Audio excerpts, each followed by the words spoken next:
அஸ்ஸலாமு அலைக்கும்.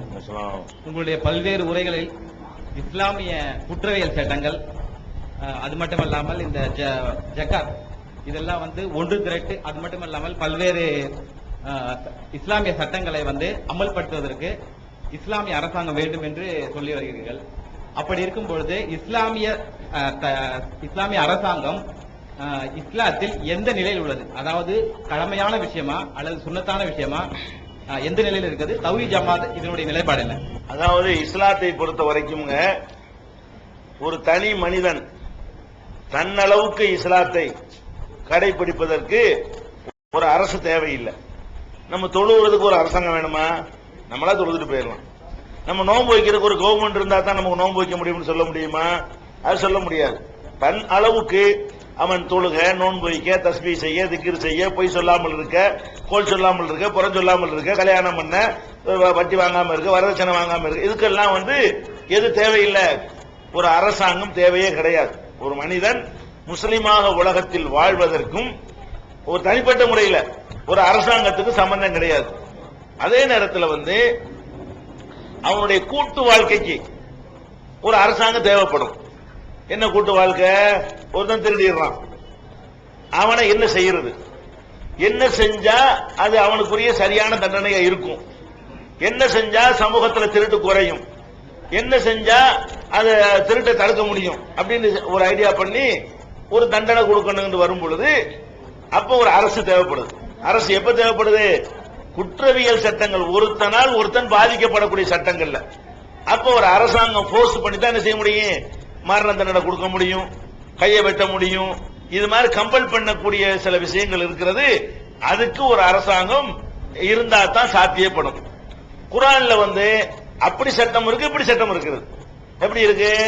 திருடினால் கையை வெட்டுங்கள் என்றும் சட்டம் இருக்கிறது, தொழுகை நிலைநாட்டுங்கள் என்ற சட்டமும் இருக்கிறது. தொழுகை நிலைநாட்டுங்கள் சட்டத்தை எங்க இருந்தும் நீங்கள் நிலைநாட்டலாம். திருடினால் கையை வெட்டுங்கள் என்பதை உங்க தெருவில் ஒருத்தர் திருடணும் பிடிச்சி கையை வச்சு கையை வெட்ட முடியுமா? உங்களை வெட்டிட்டு போயிருவாங்க, உள்ள கொண்டே தள்ளிடுவான். வழங்குதா?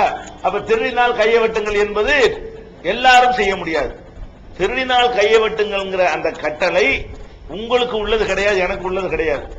யாரு கையில் அல்ல அதிகாரத்தை கொடுக்கிறான் அவனுக்குரியது. ஆட்சியில் உள்ளவன் வெட்ட முடியும். மரண தண்டனை கொடுங்கன்னா நீங்களா மரண தண்டனை கொடுத்துருவீங்களா? ஒருத்தவங்களை கொண்டு போயிட்டா நீங்க அவன் வெட்டிட்டு போய் நீங்க கொலை பண்ணிடலாமா? அவனுக்கு கொலைக்கு கொலை என்பதை யாரு செய்யணும்? ஒரு கவர்மெண்ட் செய்யணும். அப்ப அந்த கவர்மெண்ட் அந்த இஸ்லாமிய அடிப்படையில் ஒரு அமைந்த ஒரு கவர்மெண்ட் இருந்தால் அதை என்ன செய்யணும்? அமல்படுத்தி ஆகணும்.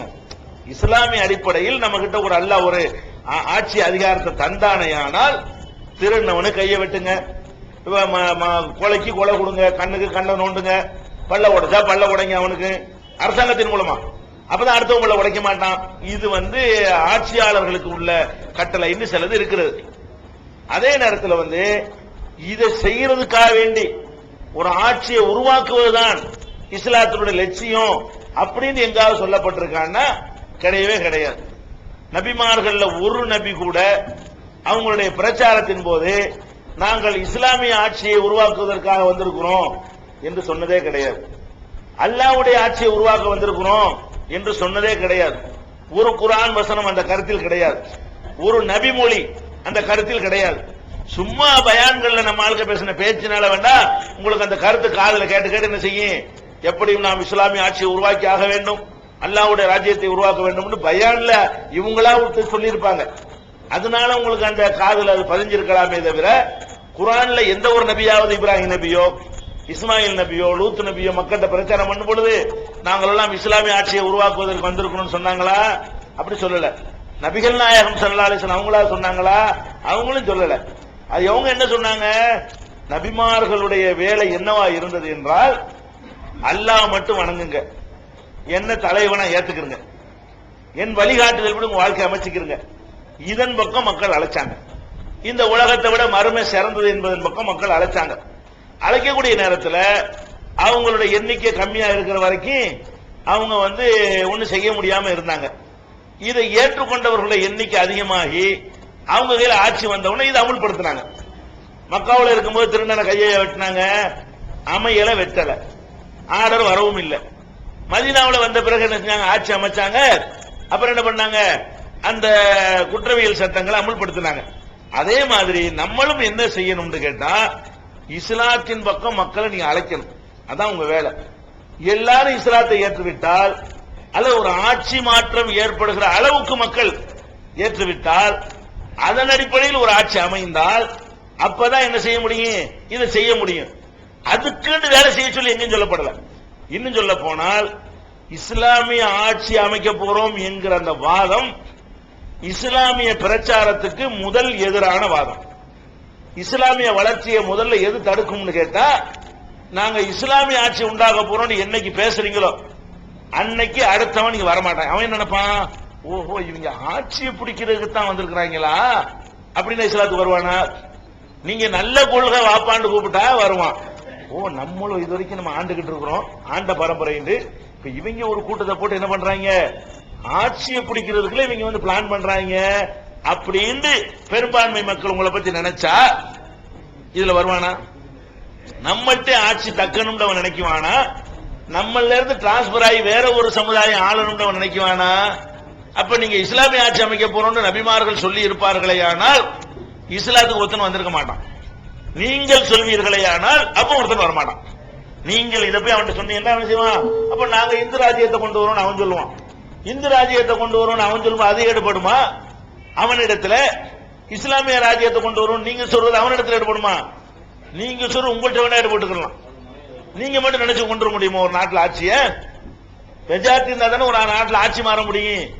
மைனாரிட்டி வச்சுட்டு ஆட்சி மாறுற காலம்லாம் இனிமே மலையேறி போச்சு. ஒரு நாட்டில் ஆட்சி மாற்றம் ஏற்படுறதா இருந்தா அங்க உள்ள பெரும்பான்மையான மக்கள் அதை எதிர்க்காம இருக்கணும். அப்பதான் ஆட்சி உண்டாக முடியும். பெரும்பான்மை எதிர்த்துட்டாங்கன்னா ஒண்ணும் செய்ய முடியாது. இது ஒரு யதார்த்தமான விஷயம். அதனால இஸ்லாமிய ஆட்சி அமைக்க போறோம் என்பது ஒரு பிரச்சாரம் இல்லை இஸ்லாத்துல. இஸ்லாமிய ஆட்சியை உருவாக்க போறோம்னு சொல்லக்கூடிய அந்த கருத்து இருக்கு பாருங்களேன், அது ஒரு கான்செப்டே கிடையாது இஸ்லாத்துல. அப்படி ஒரு டைப்பே இல்ல. அப்படி ஒரு பிரச்சாரம், அப்படி ஒரு கருத்து உருவாக்கமே கிடையாது. இதை விளங்கிக்கிறேன். அடுத்தது என்ன, இந்த இஸ்லாமிய ஆட்சியை உருவாக்க போறோம்னு சில இயக்கங்கள் வந்து அந்த கருத்துக்களை விதைத்தார்கள். அது வந்து கிட்டத்தட்ட ஒரு 200 ஆண்டுகளுக்கு முன்னால் தான் இந்த கருத்து விதைக்கப்படுது. நபிகள் நாயகம் காலத்தில் இருந்து 1200 ஹிஜ்ரி வரைக்கும் இஸ்லாமிய ஆட்சியை உண்டாக்க போறோங்கிற ஒரு கருத்து வரவே இல்லை. எகிப்துல சில கூட்டங்கள் உண்டாகி இஸ்லாமிய ஆட்சி தான் நம்ம இஸ்லாத்தினுடைய கான்செப்ட் 200 வருஷத்துக்கு முந்தி மாற்றி அந்த நோய் நம்ம சமுதாயத்துக்கு பிடிக்கப்பட்ட பிறகு பல இயக்கங்கள் நம்மளை கவரக்கூடிய வகையில் இளைஞர்களுக்கு கவர்ச்சியா இருக்கும். இஸ்லாமிய ஆட்சி உண்டாக்க போறோம், நம்ம ஆட்சி வரப்போகுது இப்படின்னு இதுக்காக வேண்டி என்ன பண்ணிட்டாங்க, இதை ஒரு கான்செப்டா எடுத்துக்கொண்டு பேசப்பட்ட வரலாறு நீங்க எடுத்து பார்த்தா 200 வருஷத்துக்கு முந்தி இப்படி ஒரு கருத்தை யாரும் சொன்னது கிடையாது. ரசூல் ஸல்லல்லாஹு அலைஹி வஸல்லம் காலத்தில் இருந்து 1200 ஆண்டுகளாக இஸ்லாமிய ஆட்சி உண்டாக்கணும், இஸ்லாமிய ஆட்சி உண்டாக்கணும்னு சொல்லி வேற நாடுகளில் போய் அப்படி பிரச்சாரம் பண்ணாங்களா? வாய்ப்பு வந்தா உண்டாக்கிட்டாங்க. வாய்ப்பு ராணுவத்தின் மூலமா உண்டாக்குவாங்க. மக்கள் கருத்து அதிகமா வரும்பொழுது உண்டாயிருக்கும். அப்படி இருக்குமே தவிர அதையே இலக்காக அதையே லட்சியமாக கொண்டு செஞ்சாங்கன்னா செய்யல. இன்னொன்னு பார்க்கணும், யார் ஒருத்தர் ஒரு திட்டத்தை முன்வைக்கிறாரோ அந்த திட்டத்தை அடைவதற்குரிய வழிகாட்டுதலையும் சேர்த்து வைக்க வேண்டும். அதுதான் உண்மை சொல்றாங்கன்னு அர்த்தம். நீ வந்து இஸ்லாமிய ஆட்சின்னு பேசக்கூடியவர்கள் பாத்தீங்கன்னா அவன் அப்படியே கனவுல மிதக்க வச்சு நாளை கழிச்சு இஸ்லாமிய ஆட்சி வந்துருங்கிற மாதிரி பேசுவாங்க. நம்ம இஸ்லாமிய ஆட்சி என்ன நினைப்பான், ஓஹோ அடுத்த வாரம் இஸ்லாமிய ஆட்சி வரப்போது போல இருக்கு அப்படின்னு நினைக்கிற மாதிரி என்ன செய்யறது, மக்கள்கிட்ட போய் நான் கேட்கிறேன், இஸ்லாமிய ஆட்சி வரணும் என்றால் வழி சொல்லு, எப்படி எப்படி வரும்ங்கிற அந்த வழியை சொல்லு, அதுக்குரிய முயற்சி என்ன பண்ணணும் அதை சொல்லு, எவனா சொல்லிருக்கான இப்படிதான் பேசுறாங்க. அட என்னடா இஸ்லாமிய ஆட்சி உண்டாக்குறதா இருந்தா ஒன்னு சொல்லு, என்ன சொல்லணும், நாங்கள் இந்தியாவில் நாங்க 10% இருக்கிறோம், மத்தவங்க 90 இருக்கிறாங்க, நாங்க என்ன செய்ய போறோம், அவங்க அவ்வளவு பேரையும் இஸ்லாத்துல சேர்த்து நாங்க மெஜாரிட்டி ஆயிட்டு அதுக்கு போக போறோம், அதுக்கு என்ன வழிமுறை அப்படின்னு காட்டு. அப்படி ஒரு ஆட்சி அமையும். இப்ப நம்ம ஒரு 60 ஆயிட்டோம்னு சொன்னா மத்தவங்க 40 ஆயிட்டாங்கன்னு சொன்னா அந்த 60 சேர்ந்து ஒரு ஆட்சியை மாத்தினா அப்படி சொல்லு. இது ஒரு செயல் திட்டம் நான் ஒத்துக்குருவேன். அதுக்கு என்னென்ன பிளான் பண்ணிருக்கேன்னு சொல்லு, அதுவும் சொல்ல மாட்டேங்கிறாங்க. இஸ்லாமிய ஆட்சி உண்டானால் நல்லதுதான் உலகத்துக்கு. அது உண்டாவதற்கு இஸ்லாமிய ஆட்சியிலே பேசிட்டு இருக்க கூடாது, கொள்கையை பேசுங்க, அதை நோக்கி மக்களை கொண்டு வாங்க.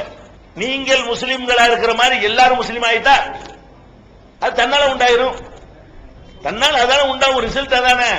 அப்ப இஸ்லாத்தை எடுத்து சொல்வதுதான் நம்ம மீது உள்ள கடமையே தவிர ஆட்சிங்கிற ஒரு அடிப்படையை நீங்க எப்ப சொல்ல ஆரம்பிக்கிறீர்களோ அது இஸ்லாமிய வளர்ச்சியை தடுத்து நாசமாக்கி நம்மள சந்தேக அரசியலுக்கு தான் இவங்க வர்றாங்க, இவங்க நம்மள மறுமைக்கு கூப்பிடல, இவங்க ஆள்வதற்கு பிளான் பண்றாங்க அப்படின்னு நினைக்கும் போது உங்களுக்கு சேருவானா? அதை உண்டாக்கி தடுத்தவர்கள் இவர்கள். இஸ்லாமிய ஆட்சின்னு சொன்னதுனாலதான் ராமகோபாலன் வந்தார்கள். இஸ்லாமிய ஆட்சி நீங்க பேசுனதுனாலதான் இந்துத்துவாக்களுக்கு ஒரு தளமும் ஒரு பேசும் கிடைத்தது. நீங்கள் மறுமைக்கு வாங்க, நல்ல கொள்கைக்கு வாங்க, நீங்க சொர்க்கத்தில் இருக்கலாம் அப்படின்னு கூப்பிட்டீங்கன்னா ஆன்மீகத்துக்கு கூப்பிடுறாங்களா? அது பரவாயில்லையே அப்படின்னு நினைக்குவான். ஆட்சியை பிடிக்க கூப்பிடுறாங்க, நம்மளே மிதிப்பாங்க நடப்படா இல்லையா? முன்னாடி இவங்க ஆட்சியை பிடிச்சா நம்மள மிதிப்பாங்களே. அப்ப நீங்க எது கூப்பிடுறீங்க? கூப்பிடுறது தப்பா இருக்குது. எப்படி வருமா?